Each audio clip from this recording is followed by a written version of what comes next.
hope y'all can. Hey guys, welcome back to my channel. My name is Brianna and we are going to get into this Navy video today. If y'all don't know me, my name is Brianna. I've been in the Navy for about 4 years now. 4 years and counting. I just made 4 years in September. We are now in December, so we are getting ready for a new year, guys. Woo! 2023, I know it's going to be a lot of people joining and stuff, so I just kind of want to give y'all like some insights, some tips and tricks, and just some advice to get y'all through everything, right? So let's get this video started. Okay, so of course, first things first, boot camp, Navy boot camp. I actually have a video strictly about boot camp, details and everything, literally detailed out, like so many details. So if you want to get into that video, I'll put the link in the description box below. But real quick, I do want to touch on, before you go to boot camp, guys, I think y'all should really, why would I say I think?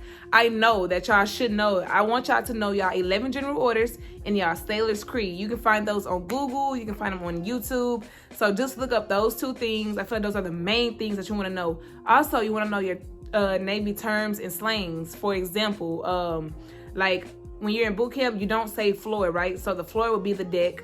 The walls will be the bulkhead. The restroom is the head. Water fountain, scuttlebutt.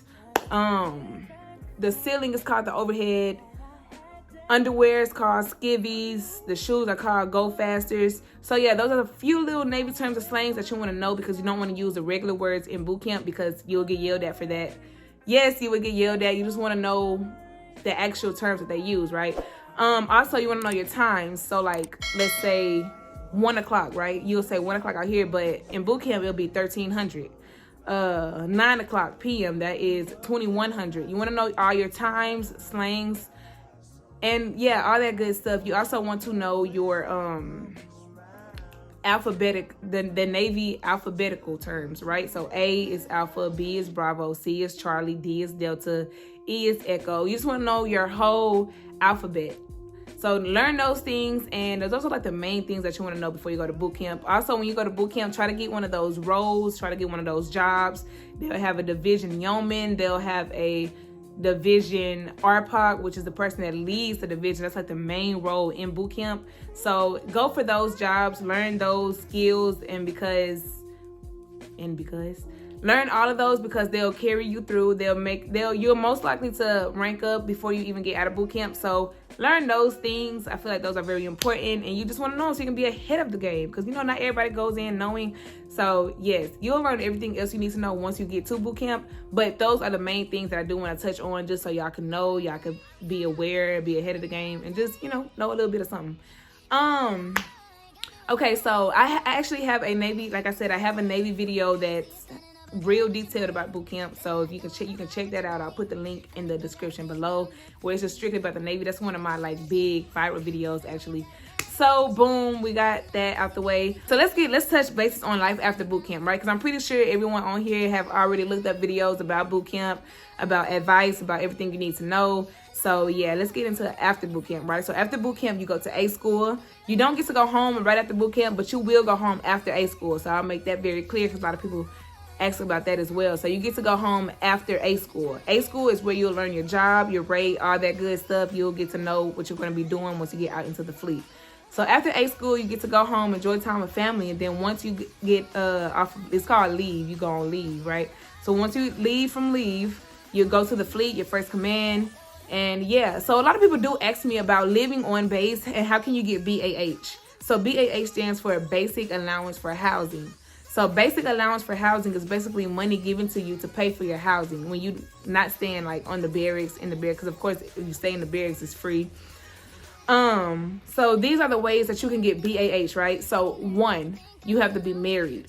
So married is, you don't have to be married to get BAH. Let me just make that clear. But if you are married, you're automatically entitled to BAH. You can get BAH if you are married, of course. If you have a spouse that's not in the military, you'll get dependent BAH. So all the money will go to the member. All the money will go to the person that's in the military to provide for their family. Single BAH is, you can get single BAH if you are married meal to meal, which is both members is in the military. So if you're married to another person that's in the military, then you'll get single BAH. Each person is entitled to single BAH. So you'll get single BAH, and your spouse will get single BAH. So that's both of y'all getting money.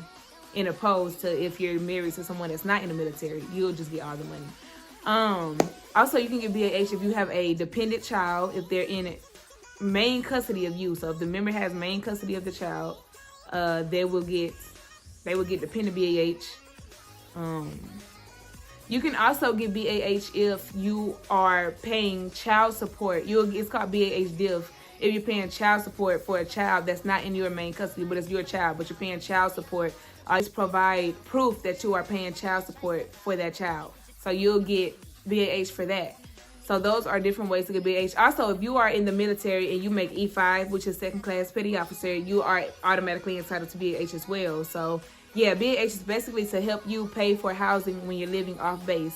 Because who wants to stay on base? I know y'all don't want to stay in the barracks where y'all have to be with someone, like have a roommate. Most of the time, roommates aren't clean, and we have to clean up after them. We don't want that. Also, you can get BAH if the barracks that you're staying in. So, and this is a way to, if you're not married, if you're single, completely single, don't have any children, you can get BAH if you are staying in the barracks and it's over I want to say 90% occupancy, right? Whereas the barracks is full, so they'll just give you money to stay on base. You definitely of course have to apply for it. Okay, y'all, so that's BAH to the best of my knowledge. If you have any more questions or concerns about it, you can definitely ask your recruiter, or you can just ask me in the comments below. If I don't know, I'll get the answer and I'll let you know. Or if you want to inbox me on Instagram, all about Brianna, you can inbox me and with any more questions about it. But like I said, if I don't know it, I'll definitely go find the answer and I'll get back with y'all on it. So boom, that's that.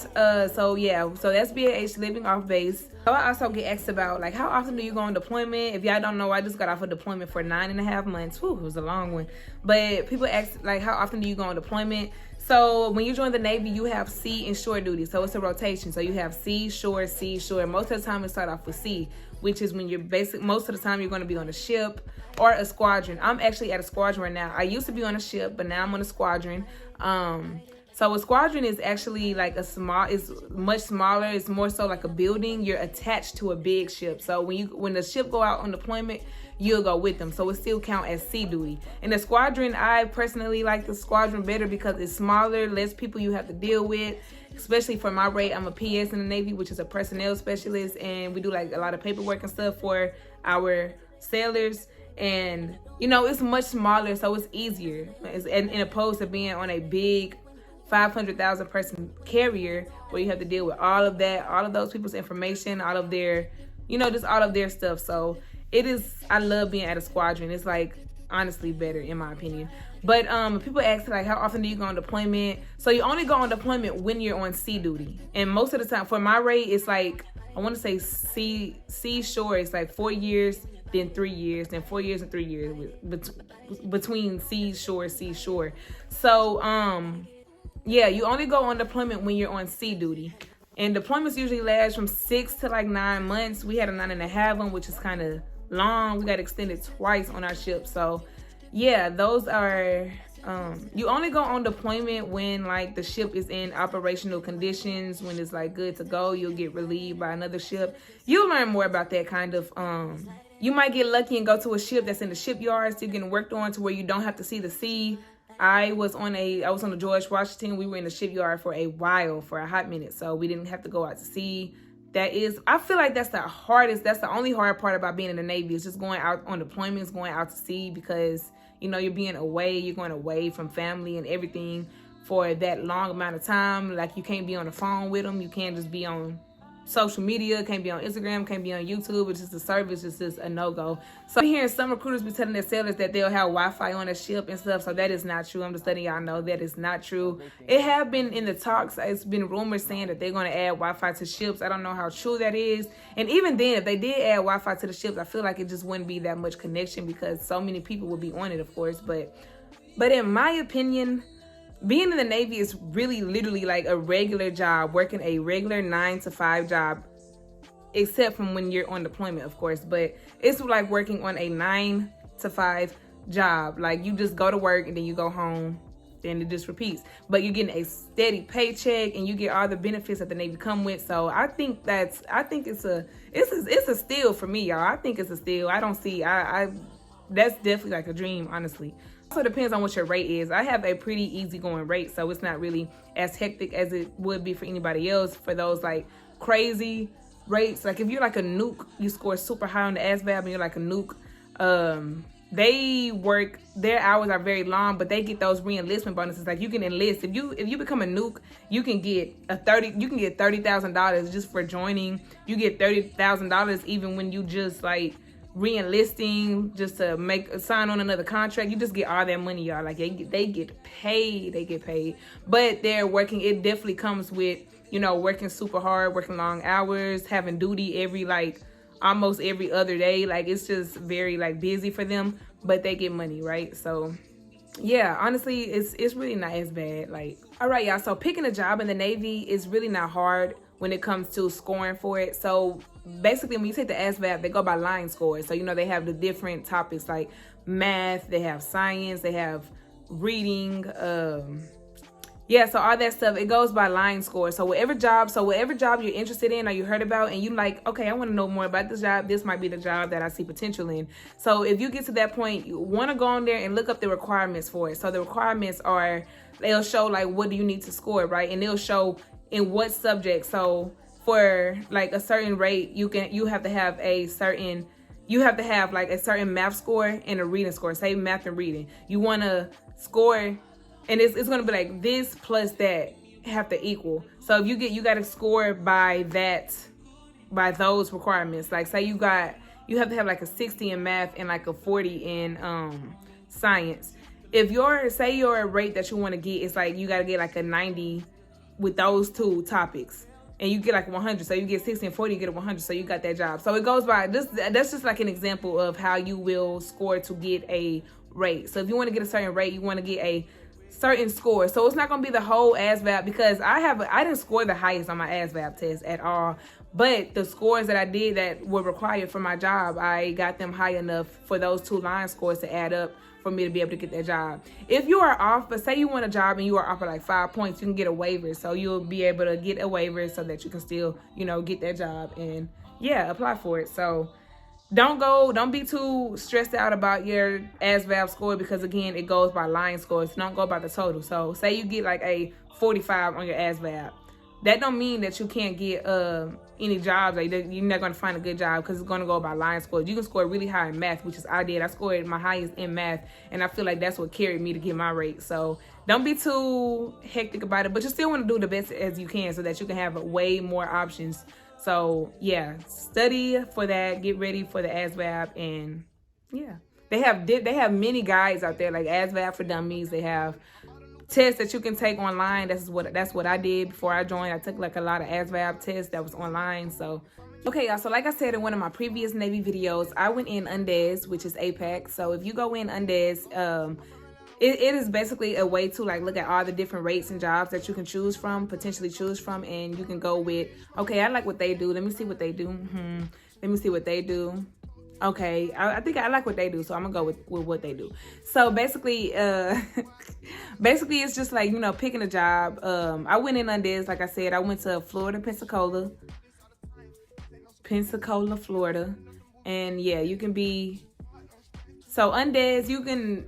Yeah, people can score super high and still go in UNDES because they just want to know like what it's like. They don't want to just hear what it's about. They want to see what it's about. So that's a way that you can just learn like what you want to do. And because honestly, I feel like joining the Navy, that is one of the main things that people want to do. They want to do a job that they actually enjoy doing, that they actually love, and that they actually benefit from. So yeah, I would say, you know, learn, do your research, and if you're still not sure when you join, just go in UNDES. You can talk to your recruiter, they'll tell you about it. And most of the time, UNDES people get a $10,000 enlistment bonus like I did. So when I enlisted, I got $10,000 just for going in UNDES, just for basically going in to see what I wanted to do instead of just picking a job before I went to boot camp. So those are the pros of being UNDES. You get to see like everything. The cons about being UNDES is maybe like when you go in, you are kind of like doing a job that you don't want to do at the beginning, because so you're basically going to be like you do like a janitor type job. Like you will be like cleaning something, or you'll be like a cleaner, or you know, painter, like stuff like that, because you don't have a job. So it's like, what could you be doing? So that's basically, it's just like to fit you in the Navy needs. So the Navy needs would just have you doing stuff like that until you actually strike a rate. And when you strike a rate, that's when you're actually doing what you want to do. So I was undez. I didn't really have it that well. I did. I'm not going to even sit up there and lie. Because when I went in undez, I was doing stuff like breaking down. I was on a ship and I was like breaking down the floor, getting dirty, like, you know, doing epoxy, using big freaking, what's those things called? Like hammer jacks and the big jacks and needle guns and stuff like that, because you don't have a job. So you're basically doing stuff until you just, you know, find what you want to do. But yeah, that's what I was doing. So, you know, that's the only con of it. But you only a year. So after a year, that's when you'll be able to strike a rate. So you'll be undez for a good year, then you'll strike a rate, and then that's when you'll go do what your rate does. So use that time wisely. Use that time to see like the jobs that you want to do, the jobs that you have potential in. Tell your chain of command, like, hey, I'm trying to strike this job, so I kind of want to see what they do. They'll let you go, kind of like observe and stuff. So yeah, they don't let anyone make you feel like it's bad or anything because you don't have a rate. Like, that's not true. You're learning.